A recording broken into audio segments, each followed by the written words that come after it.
Hello friends, ఎలా ఉన్నారు? ఈ వీడియోలో మనం ఎంప్లాయీ తాలూకా ట్యాక్స్ని ఈచ్ ఫైనాన్షియల్ ఇయర్ ఎలా లెక్క కడతారనేది మాట్లాడుకుందాం. ఇది తెలుసుకోవడం ఎందుకు ఇంపార్టెంట్ అంటే మీరు ప్రాపర్గా ట్యాక్స్ ప్లానింగ్ చేసుకోవడానికి ఇది హెల్ప్ అవుతుంది. సో ఫస్ట్ ఏం చేద్దాం అంటే ఈ ప్రాసెస్ అంతా కూడా మాట్లాడేసుకున్న తర్వాత ఎగ్జాంపుల్ తీసుకుని మీకు ఎక్స్ప్లెయిన్ చేస్తాను. లాస్ట్లో ఇది మీకు ట్యాక్స్ ప్లానింగ్కి ఎలా హెల్ప్ అవుతుంది అన్నది కూడా మాట్లాడుకుందాం. సో ఫస్ట్ ఈ ప్రాసెస్ చూసేద్దాం. ఫస్ట్ ఏం చేస్తారంటే ఎంప్లాయర్ ఈచ్ ఫైనాన్షియల్ ఇయర్ కూడా ఎంతమంది ఎంప్లాయీస్ ఉంటే అంతమంది ఎంప్లాయీస్కి ఎస్టిమేటెడ్ శాలరీని ఆ ఫైనాన్షియల్ ఇయర్ బిగినింగ్లోనే క్యాలిక్యులేట్ చేసి పెట్టుకుంటారు. అంటే ఎగ్జాంపుల్కి ఫైనాన్షియల్ ఇయర్ 25-26 ఉందనుకోండి. ఈ ప్రాసెస్ ఏ ఫైనాన్షియల్ ఇయర్ కన్నా ఒకటే. నేను మీకు ఎగ్జాంపుల్కి ఫైనాన్షియల్ ఇయర్ 25-26 అని చెప్తున్నాను.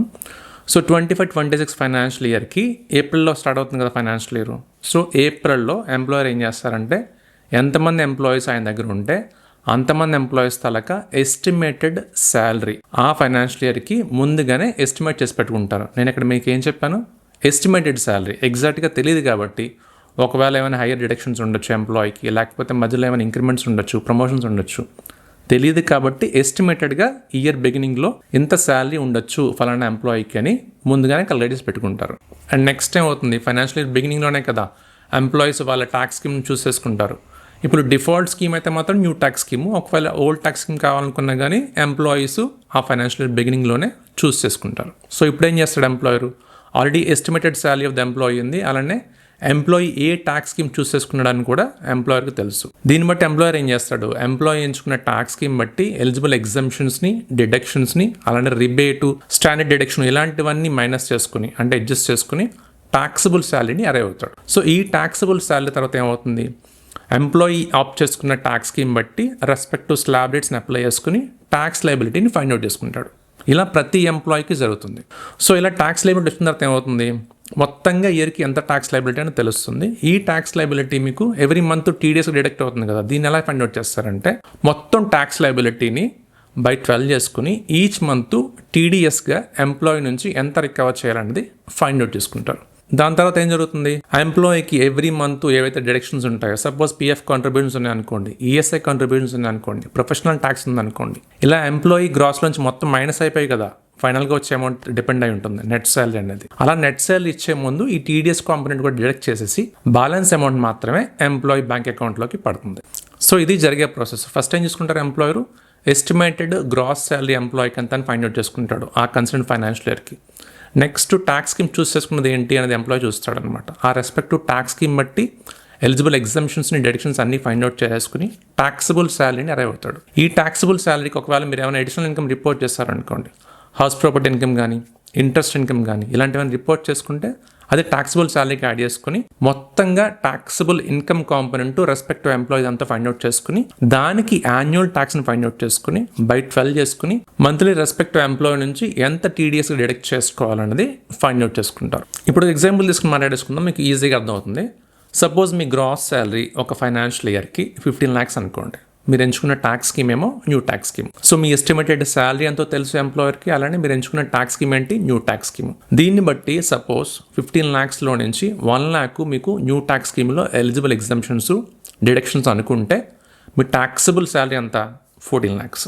సపోజ్ ఈ 14 lakhs మీద ట్యాక్స్ క్యాలిక్యులేట్ చేస్తే వచ్చిన యాన్యువల్ ట్యాక్స్ లయబిలిటీ ఏమో 60,000 అనుకోండి. ఇక్కడ యాక్చువల్గా న్యూ ట్యాక్స్ స్కీమ్ ప్రకారం స్లాబ్ రేట్స్తో ట్యాక్స్ క్యాలిక్యులేట్ చేయలేదు, మీకు ఎగ్జాంపుల్కి ఈజీగా ఉండాలని 60,000గా అనుకుంటున్నాను. సో 60,000 యాన్యువల్ ట్యాక్స్ లయబిలిటీ కాబట్టి బై 12 చేసుకుంటే మీకు మంత్లీ ఎంత ట్యాక్స్ డిడక్ట్ అవ్వాలి, 60,000 బై 12 అంటే 5,000 రూపీస్. అంటే ఎంప్లాయర్ మీ దగ్గర నుంచి ఎవ్రీ మంత్ 5,000 రూపీస్గా TDSగా డిడక్ట్ చేసి మీ ప్యాన్తో డిపాజిట్ చేస్తారు. అది మీ 26 ASలోని రిఫ్లెక్ట్ అవుతుంది, ఇది వేరే విషయం, అది పక్కన పెట్టేసేయండి. So each month TDS deduction అంతా 5,000 రూపీస్. సో ఇదంతా బాగానే ఉంది. ఫైనాన్షియల్ ఇయర్ జరుగుతూ ఉంటుండగా అంటే November-Decemberలో ఎగ్జాంపుల్కి మీకు ఇన్వెస్ట్మెంట్ డిక్లరేషన్లో కొన్ని ఇన్వెస్ట్మెంట్స్ మీరు సబ్మిట్ చేశారు, దాని తాలూకా ప్రూఫ్ మీరు సబ్మిట్ చేయాలి కదా. ఓల్డ్ స్కీమ్లో ఎక్కువ అప్లై అవుతుంది, న్యూ స్కీమ్లో చాలా తక్కువ ఎగ్జంప్షన్ డిడక్షన్సే కాబట్టి న్యూ స్కీమ్లో చాలా మినిమల్.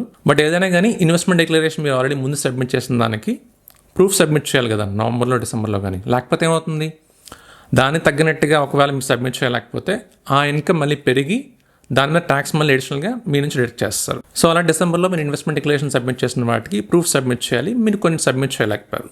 సో దానివల్ల మీ ట్యాక్సబుల్ ఇన్కమ్ 14 lakhs నుంచి 15 lakhs అయిపోయింది అనుకోండి. ఎందుకంటే డిజలవ్ చేస్తారు కదా ఎగ్జంప్షన్ కానీ డిడక్షన్ కానీ. ఇప్పుడు ఏమవుతుంది, మీకు ఎవ్రీ మంత్ 5,000 రూపీసే ట్యాక్సే కట్ అవుతుంది. బట్ డిసెంబర్లో మీరు ఇన్వెస్ట్మెంట్ డిక్లరేషన్లో ప్రూఫ్ సబ్మిట్ చేయకపోవడం వల్ల 1 lakh అడిషనల్ ఇన్కమ్ అయింది కాబట్టి దాని మీద ఎస్టిమేటెడ్గా సపోజ్ 9,000 మీ ట్యాక్స్ లెబిలిటీ పెరిగింది అనుకుందాం.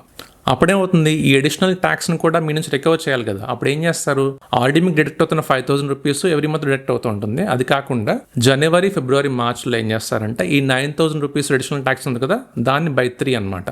అంటే ఈ 3 monthsలోని మీ నుంచి రికవర్ చేస్తారు. అప్పుడేమవుతుంది, మీకు జనవరిలో ఆల్రెడీ 5,000 రూపీస్ టీడీఎస్ డిడక్ట్ అవుతుంది కదా, దానికి మళ్ళీ 3,000 యాడ్ అవుతుంది. అలా ఆ 3 months ఈ అడిషనల్ ట్యాక్స్ ఏదైతే వస్తుందో డిసెంబర్లో మీరు ఇన్వెస్ట్మెంట్ డిక్లరేషన్ తాలూకు ప్రూఫ్ సబ్మిట్ చేయకపోవడం వల్ల అది కూడా కలిపి మీ నుంచి బ్యాలెన్స్ మంత్స్లో రికవర్ చేస్తారు. ఎలా ఉంటుంది ప్రాసెస్, నార్మల్గా ఫస్ట్ క్యాల్కులేట్ చేసిన ట్యాక్స్ లయబిలిటీకి ఒకవేళ మీరు లాస్ట్లో ప్రూఫ్ సబ్మిట్ చేయలేకపోతే ఎంతైతే అడిషనల్ ట్యాక్స్ ఉంటుందో ఆ అడిషనల్ ట్యాక్స్ని బ్యాలెన్స్ నెంబర్ ఆఫ్ మంత్స్ ఆ ఫైనాన్షియల్ ఇయర్లో ఉన్న వాటితో రికవర్ చేస్తారు. అందుకని మీకు లాస్ట్లో ఒక్కొక్కసారి మీకు గుర్తుండుంటే మనం ప్రూఫ్ సరిగ్గా సబ్మిట్ చేయకపోతే లాస్ట్ 3-4 monthsలో మీకు హయ్యర్ ట్యాక్స్ రిడక్షన్ ఉంటుంది. సో ఇలా ఉంటుంది ప్రాసెస్. ఇప్పుడు ఈ ట్యాక్స్ క్యాల్కులేషన్ తెలుసుకోవడం వల్ల మీకుండే అడ్వాంటేజ్ ఏంటంటే, నార్మల్గా చాలా మంది ఎంప్లాయీస్ ట్యాక్స్ ప్లానింగ్ అనే ఎక్సర్సైజ్ని ఇయర్ ఎండింగ్లో చేస్తారు. అది తప్పు. ట్యాక్స్ ప్లానింగ్ అనేది మీరు ఫైనాన్షియల్ ఇయర్ బిగినింగ్లోనే చేసుకోవాలి. అది ఎందుకు అని అంటే, ఫైనాన్షియల్ ఇయర్ బిగినింగ్ నుంచి మీరు ప్లాన్ చేసుకుంటే, అంటే మీరు ట్యాక్స్ క్యాల్కులేట్ చేసి పెట్టుకున్నారనుకోండి, మీకు ఎంత అవుతుంది ఏంటంటే దాన్ని బట్టి ఎంత ట్యాక్స్ లయబిలిటీ ఉంది, మీకు ఇన్వెస్ట్మెంట్ ఆప్షన్స్ ఏమున్నాయి, ట్యాక్స్ ఎలా తగ్గించుకోవచ్చు అనే ప్లాన్ చేసుకోవడానికి యాంపుల్ టైం దొరుకుతుంది. అదే ఇయర్ ఎండింగ్లో ప్లాన్ చేసుకున్నారనుకోండి, లాస్ట్ 2-3 monthsలో ఏం చేసుకుంటారు, మీరు హరీబరీగా ఇన్వెస్ట్ చేస్తారు కాబట్టి ఇన్వెస్ట్మెంట్స్ ప్రాపర్గా ప్లాన్ చేసుకోలేరు. అలానే ఇన్వెస్ట్ చేయలేకపోయారు అనుకోండి, ఒకవేళ ట్యాక్స్ కూడా ఎక్కువ కట్ అయిపోయే ఛాన్స్ ఉంటుంది. సో ఇది first point. And second point, most important point, చాలా మంది ఎంప్లాయీస్కి వాళ్ళ ట్యాక్సిబుల్ ఇన్కమ్కి ట్యాక్స్ ఎలా క్యాల్కులేట్ చేసుకోవాలో తెలియదు. ఇదేం తప్పు కాదు, కాకపోతే మీకు ట్యాక్స్ ఎంత పడుతుంది మీ ట్యాక్సిబుల్ ఇన్కమ్కి అన్నది కంపల్సరీగా ప్రతి ఒక్క ఎంప్లాయీ తెలుసుకోవాలి. ఇది ఎందుకు ఇంపార్టెంట్ అని అంటే, ₹1 మనం సంపాదించాలంటే ఎంత కష్టపడతాం, అలాంటిది ₹1 మీరు సేవ్ చేయగలిగితే మంచిదే కదా. 1 rupee saved is equal to 1 rupee earned అన్నారు కదా. ఈ రూపాయి సేవ్ చేసుకోవడంతో పాటు మళ్ళీ ఈ రూపాయిని ఇన్వెస్ట్ చేశారనుకోండి ఎక్కడైనా కానీ, మినిమం 8 పైసానో 10 పైసానో ఎంతో కొంత రిటర్న్ వస్తుంది కదా.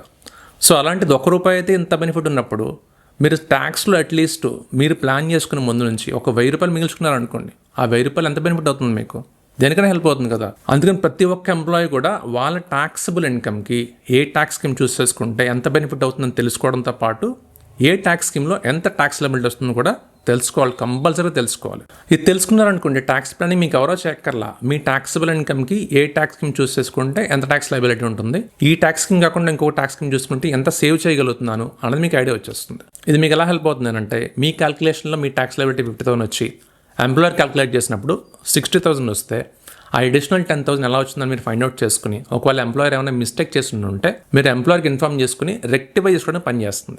అదే మీకు తెలియలేదు అనుకోండి, ఏమవుతుంది, ఈ 10,000 అడిషనల్ కట్ అయిపోతుంది. లాస్ట్లో మీరు ఐటీఆర్ ఫైలింగ్ అప్పుడు రియలైజ్ అవుతారు 10,000 యాక్చువల్గా కట్ అవ్వకూడదు, కట్ అయిపోయిందని. బట్ ఈ 10,000 ముందు నుంచి కట్ అయిపోయి మీకు మళ్ళీ ఎప్పుడు వస్తుంది, మీరు ఐటీఆర్ ఫైల్ చేసుకుని రిఫండ్ క్లెయిమ్ చేసుకుంటే నెక్స్ట్ ఇయర్లో ఆగస్ట్లోపు వస్తుంది. సో ఇదంతా అవాయిడ్ చేసుకోవాలంటే మీరు ఏం చేయొచ్చు, ట్యాక్స్ కలెక్షన్ తెలుసుకున్నారనుకోండి, ఆటోమేటిక్గా ఈ 10,000 మీరు ముందే సేవ్ చేసుకునేవాళ్ళు. అందుకని ప్రతి ఒక్కరు కూడా ట్యాక్స్ క్యాల్కులేషన్ తెలుసుకునే ప్రయత్నం చేయండి.